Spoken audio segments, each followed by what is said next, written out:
Hello, this presentation will be covering the identified school status for the school year of 23-24 in Wayne Westland Community Schools.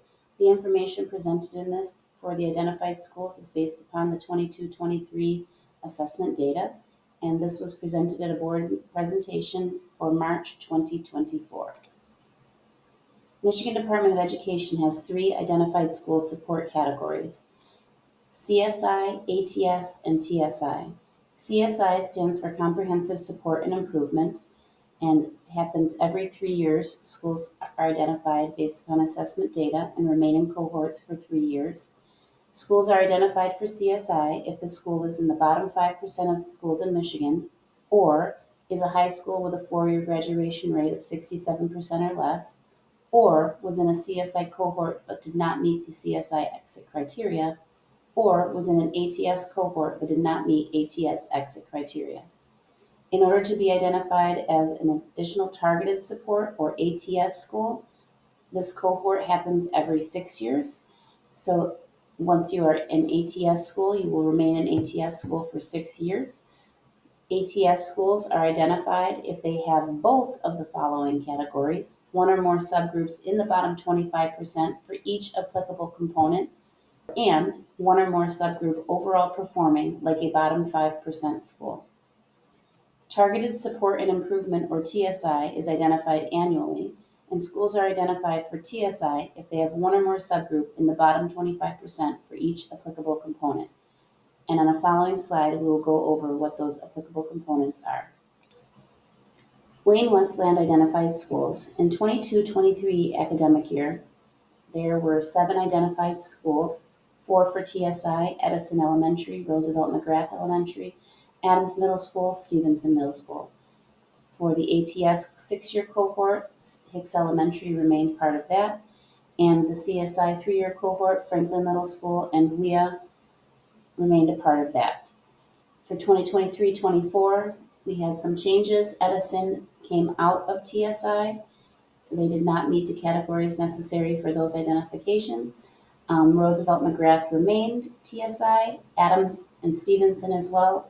John Glenn and Wayne Memorial were added to the TSI list at the state level. Our ATS school remained Hicks, and CSI, Franklin, and WIA, as those are multi-year cohorts.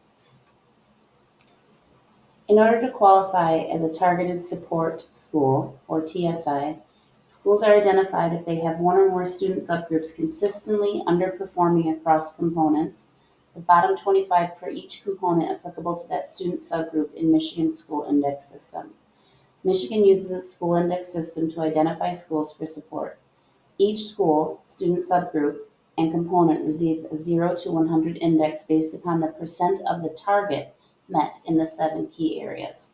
The key areas that must be met in the bottom 25% in order to qualify for TSI are student growth, student proficiency, school quality or student success, graduation rate, English learner progress, test participation on state testing, and English learner test participation.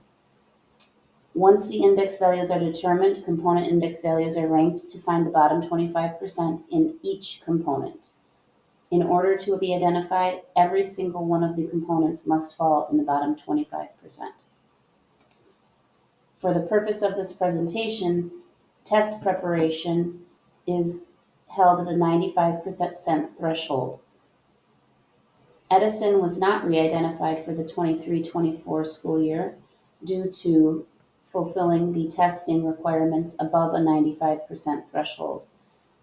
Tests that impact state identification status at all of our buildings are MSTEP, MyAccess, PSAT, and SAT. Edison is no longer on the identified list due to testing 95% or more of their total school, as well as 95% or more of each subgroup.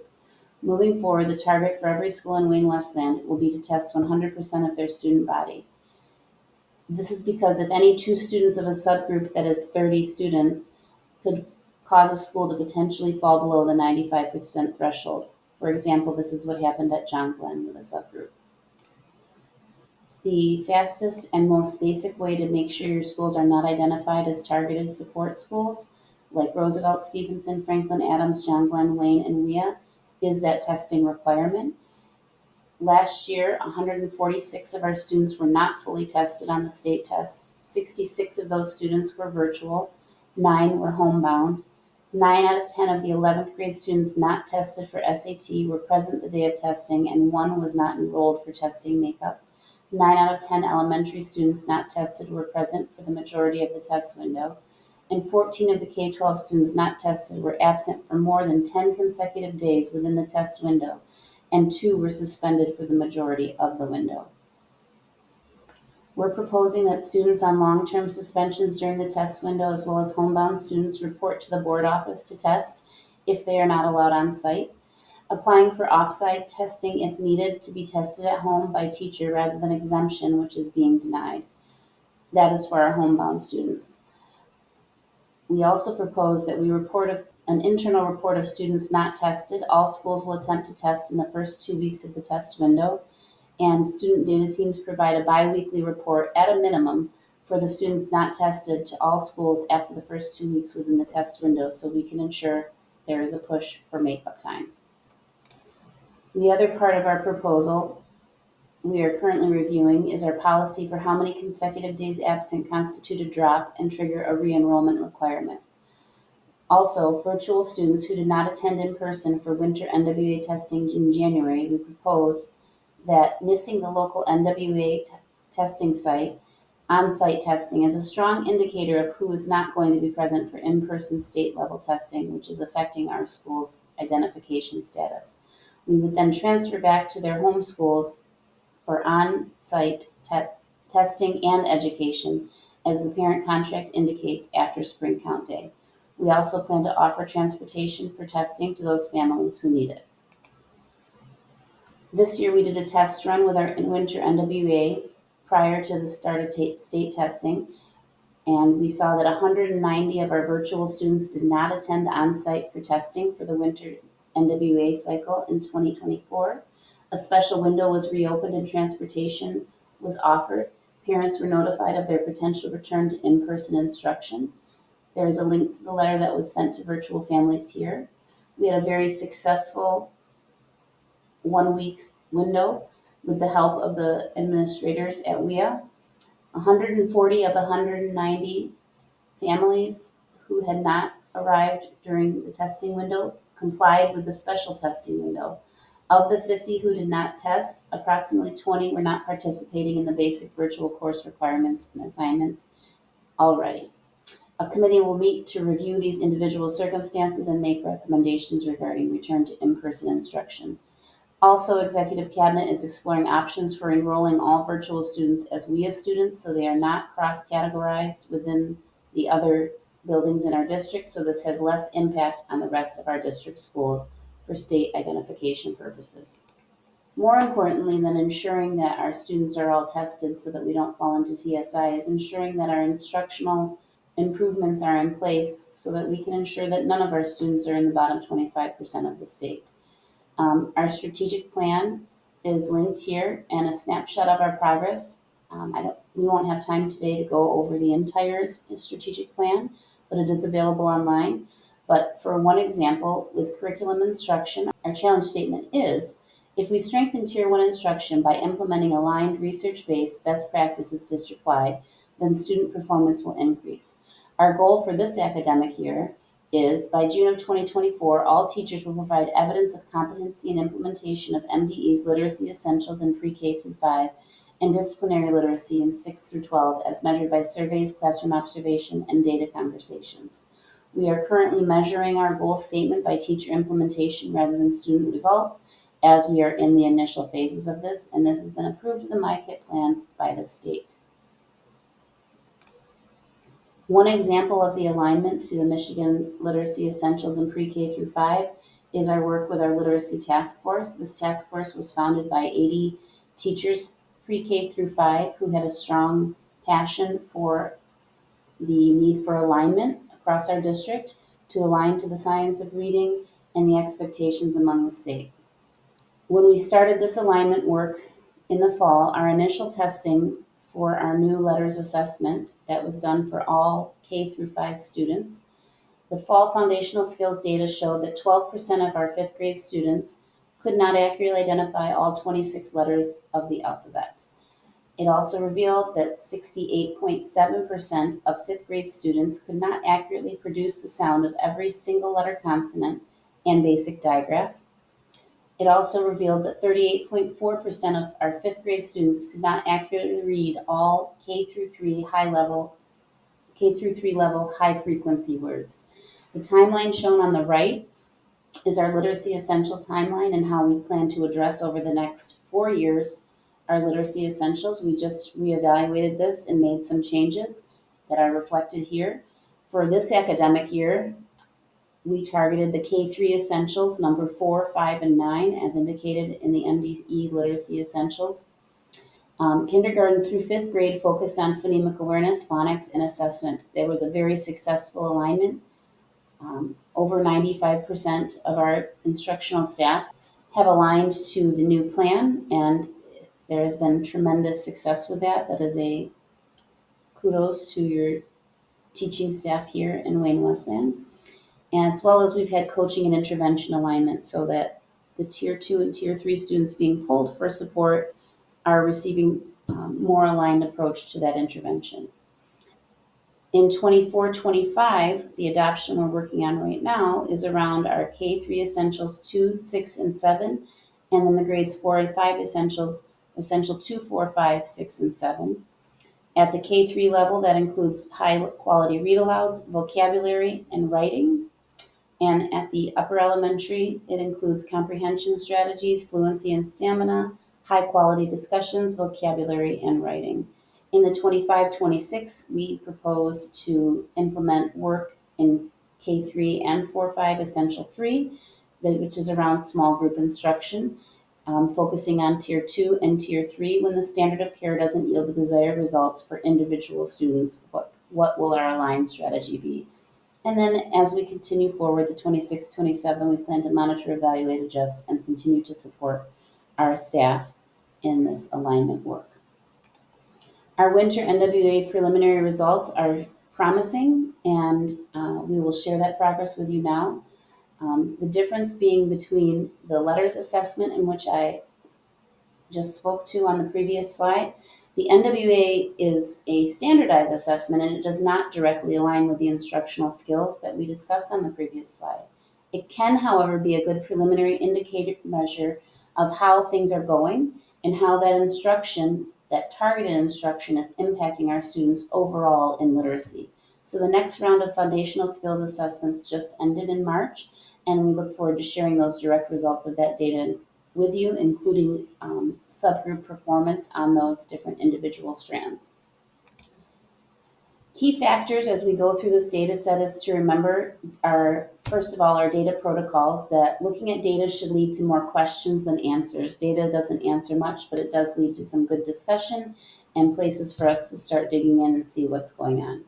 Also, remembering data isn't good, data isn't bad, data just is. And second grade testing guidelines, there are some changes. So you'll see some anomalies happening in the data for second grade.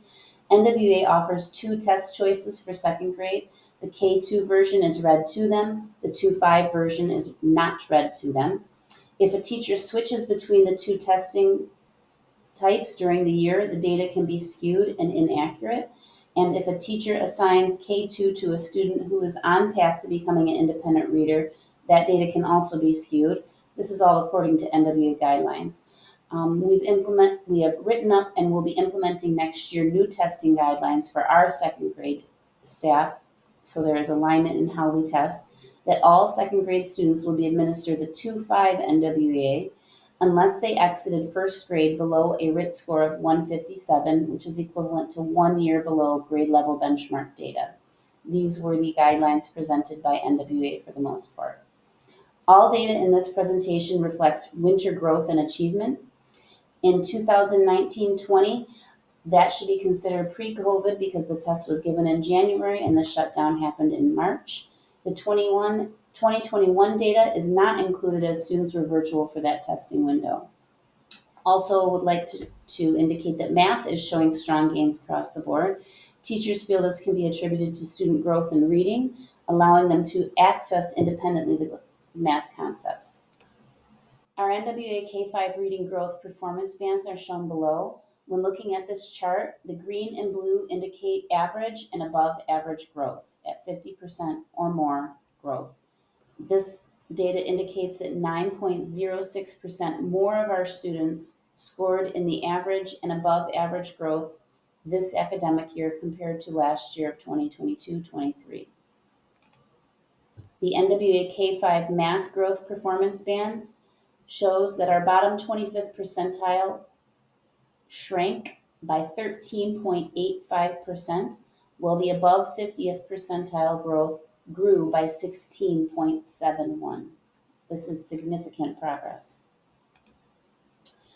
The NWA K-5 science growth performance bands indicate that the above 50th percentile band grew by 8.42% across K-5. The NWA K-5 reading growth percentiles. In an ideal world, you would expect a perfect bell curve that 50% of your students score above the 50th percent growth and 50% of your students score below the 50th percent growth. In order to close gaps, you'll want more blue to be happening than gold. In our reading data here, our above 50th percentile growth grew by 8.78% from last year. Our math percentile growth is very exciting. Our above 50th percentile growth grew by 16.71%. And as you can see here, this is the first time in our NWA history that our above average growth is greater than our below level growth. It's very exciting. Here we're going to be talking about students meeting growth targets. So when a student takes the NWEA in the fall, based upon their age, their performance, and their grade level, NWA calculates the typical growth that a student would make. Typical growth has nothing to do with closing gaps. It just means that they made the typical growth of a student at that grade with that RIP band. Here you can see that between last year and this year, 9.47% more students hit their growth target in reading, K-5. In math, 26.4% more students met their growth target from last year to this year. And another part of the alignment is our really great reading teacher perception data. It's important that you have buy-in from your teachers and that in order for an alignment to be successful, that the teachers are on board. And this data indicates overwhelmingly that our teachers, our K-5 teachers, are aligned and supportive of the resource selection around foundational skills for phonics and phonemic awareness.